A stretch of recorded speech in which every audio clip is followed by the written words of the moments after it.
தமிழக அரசியல் வரலாற்றில் 1967 மாணவர்களுடைய சக்தி மிகப்பெரிய சக்தியாக இருந்ததை ஒரு அரசியலில் மிக முக்கியமாக பார்க்கப்பட்ட காலம் அந்த காலம். காரணம், மாணவர்களை வைத்து அன்றைய காங்கிரஸ் ஆட்சியை கவிழ்த்தது போல இப்போ ஒட்டுமொத்தமாக மாணவ சக்திகளையும் இளைஞர்களையும் ஒன்று திரட்டி 2026 இந்த தாவேக அரசை கவிழ்த்து விடலாம் அப்படின்ற ஒரு திட்டத்தை திமுகவினுடைய இளைஞர் இயக்கங்கள் முடிவு செய்திருப்பதாகவும் அதுக்காக கட்சியினுடைய தலைமை சில ஆலோசனைகளை அவங்களிடம் வழங்கியிருப்பதாகவும் சொல்லப்படுது. அடடா, அதெல்லாம் அந்த காலங்க. பேரறிஞர் அண்ணா காலத்தில் இளைஞர்கள் மாணவர்கள் எல்லாம் ஒன்று திரண்டு அண்ணாவின் பேச்சை கேட்டு நம்பி வந்தாங்க. அதனால் சில மாற்றங்கள் நிகழ்வதற்கான சூழலை அந்த காலகட்டம் தந்தது. ஆனால் இன்றைக்கு இருக்கக்கூடிய திமுக தலைவரோ அல்லது எதிர்க்கட்சி தலைவரான உதயநிதி ஸ்டாலின் எல்லாம் நம்பி இந்த அளவுக்கு மாணவர்கள் ஒன்று திரள்வார்களா? இப்போ இருக்கக்கூடிய தாவேக அரசுக்கு எதிராக இவங்க எடுக்கக்கூடிய இந்த முயற்சியெல்லாம் களத்தில் நிற்குமா என்ற கேள்விகளை தான் விளக்குகிறது இந்த செய்தி தொகுப்பு. குறிப்பா இன்றைய நவீன காலத்தில் டிஜிட்டல் தாக்கம் மிகப்பெரிய அளவிலாக வளர்ந்துட்டு இருக்கிற சூழல்ல இணையதளங்கள் வாயிலாகவும் நவீன டிஜிட்டல் தொழில்நுட்பத்தை கையில் வைத்துக்கொண்டு அபார வளர்ச்சிகளை மேற்கொண்டிருக்கக்கூடிய இந்த சூழல்ல அரசியல் களத்தில் ஒன்றிணைக்கிற முயற்சிகளை திமுக எடுப்பது சரியானது தானா? அப்படி எடுத்தால் அதெல்லாம் வாய்ப்பு இருக்கான்ற கேள்விகளை தொக்கி நிற்குது. 1967 தமிழ்நாட்டில் மாணவர்களை மையமாக வைத்து ஒரு மிகப்பெரிய போராட்டத்தை பேரறிஞர் அண்ணாவின் காலத்தில் அரசியல் புரட்சி ஏற்படுத்துகிற அளவுக்கு மிகப்பெரிய அளவிலான மாற்றங்களை தந்ததோடு அன்றைக்கு இருந்த ஆட்சியாளர்களை அப்புறப்படுத்துகிற சக்தியாக அன்றைய இளைஞர்களுடைய மனநிலை இருந்தது. ஆனால் இன்றைக்கு இருக்கக்கூடிய டிஜிட்டல் உலகத்தில் இன்றைக்கு அழைக்கப்படுகிற கட்சி தலைவர்களுடைய அறைக்கூவலும் சரியானதா நியாயமானதா இருக்கிறான்றதை ஒரு கணம் யோசிக்கவும் இளைஞர்கள் தயாராகிவிட்டாங்க. என்னதான் டிஜிட்டல் புரட்சிகள் வந்தாலும் கூட அதன் மூலமாக எண்ணிக்கையை நீங்கள் ஒன்று திரட்டி காட்டலாம். ஆனால் அதெல்லாம் ஆளும் அரசுக்கு எதிராக சக்தியாக மாறுமா அப்படின்ற கேள்விகளை மத்தியில் இன்றைக்கு ஆளும் தாவேக அரசை எப்படியாவது ஆட்சி கட்டிலிருந்து அகற்றணும் அப்படின்ற முனைப்போட பல கல்லூரிகள் இருக்கக்கூடிய மாணவர்கள் எல்லாம் ஒன்று திரட்டி மாணவ அமைப்புகளின் சார்பில் திமுகவில் பெரிய அளவிலான சில போராட்ட களங்களை முன்னிறுத்தலாம் அப்படின்னு ஒரு ஆலோசனை வச்சிருக்காங்க. ஆனாலும் அன்றைய காலகட்டத்தில் குடும்ப அரசியல் இல்லாத நிலையில அழைப்பு கொடுத்த உடனே உடனடியாக ஓடி வந்தாங்க மாணவர்கள். ஆனா இன்றைக்கு அழைப்பு கொடுக்கக்கூடிய திமுகவுடைய நிலையை இளைஞர்களும் மாணவர்களும் சற்று உற்று நோக்கக்கூடிய சூழல்ல பார்க்க வேண்டி இருக்கு. முன்னாள் அமைச்சர்கள் பலரும் திமுக தினம் தினம் விசாரணை வளையத்திற்குள்ள சிக்கிட்டு தப்பிச்சா போதோ பிழைச்சா போதோன்ற நிலையில இருந்துட்டு இருக்கும் பொழுது திமுகவுடைய செயல்பாடுகள் ஊழல் பட்டியல்கள் எல்லாம் இப்போ பகிரங்கமா ஆளும் தாவேக அரசால வெளிவட்டு வந்து கொண்டிருக்கிற நிலையில இதெல்லாம் நமக்கு சாத்தியப்படுமா?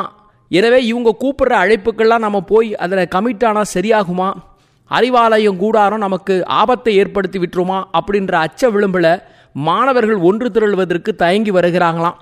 எப்படி இருந்தாலும் இளைஞர்கள் எல்லாம் ஒன்று திரட்டி அதன் மூலமாக திமுகவுடைய மாணவர் அணியுடைய பலத்தை நிரூபிக்கும் வண்ணமா ஆளும் அரசுக்கு எதிராக மக்கள் நிலைப்பாட்டை கொண்டு வந்து களத்தில் நின்னா நிச்சயம் ஒரு மாணவ புரட்சியை நம்ம உருவாக்க முடியும் அப்படின்னு திமுகவுடைய தலைமை எதிர்பார்த்து இருக்கிறது.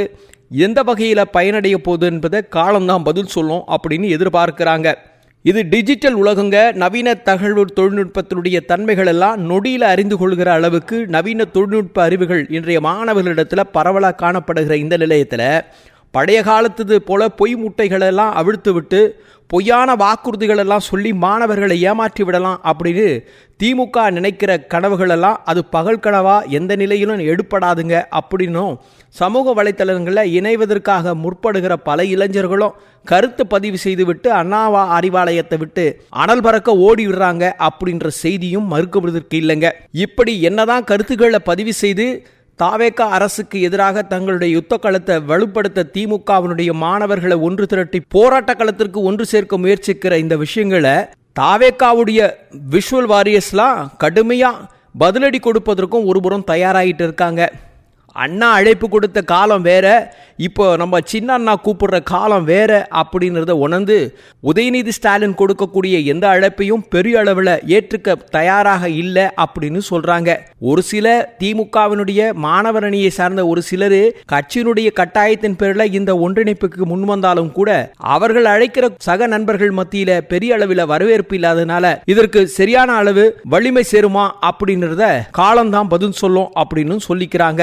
மாணவர் சக்தியை தவறாக திசை திருப்ப முயற்சிக்கின்ற இந்த திமுகவுடைய சந்தர்ப்பவாத அரசியல் நாடகங்களுக்கு பொதுமக்கள் மத்தியில வரவேற்பு நிச்சயம் இருக்காது அப்படின்றத உணர்ந்து கொண்ட பல மாணவ கழக உடன்பிறப்புகளை இதையெல்லாம் எப்படி அவாய்ட் பண்ணலாம் அப்படின்னு அவாய்ட் பண்ணிட்டு வராங்களாம். அறிவாலயத்திலிருந்து வரக்கூடிய தகவல் வரும்போதெல்லாம் தன்னுடைய தொலைபேசி எண்ணை எடுக்காமலே அவாய்ட் ஆயிட்டு வராங்கன்னு சொல்றாங்க.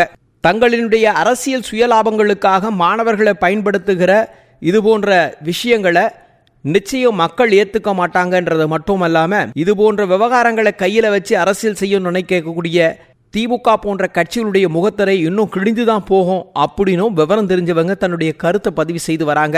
1967 ஆண்டுல அரசியல் சூழ்நிலை இருந்த நிலை வேற, இப்ப இருக்கக்கூடிய 2026 இருக்கக்கூடிய டிஜிட்டல் சூழலுடைய காலகட்டங்கள் வேற இருக்கிற நிலையில இதை உணர்ந்து கொண்ட திமுக எப்படியாவது வட மாநிலங்களில் எப்படி இளைஞர்கள் ஒன்று திரண்டு தங்களுடைய வலிமையை ஒன்று திரட்டி நிற்கிறார்களோ அதே போல தமிழகத்திலையும் அப்படி ஒரு இளைஞர் படையை வைத்து ஆளும் அரசுக்கு எதிராக ஒரு மிரட்டலை விடுத்து பார்க்கலான்னு நினைக்கிறாங்களாம். ஆனால் அதெல்லாம் எடுபடுமா என்பதை தாவேகாவினுடைய விசில் சத்தத்தை பொறுத்து தாங்க இருக்கு.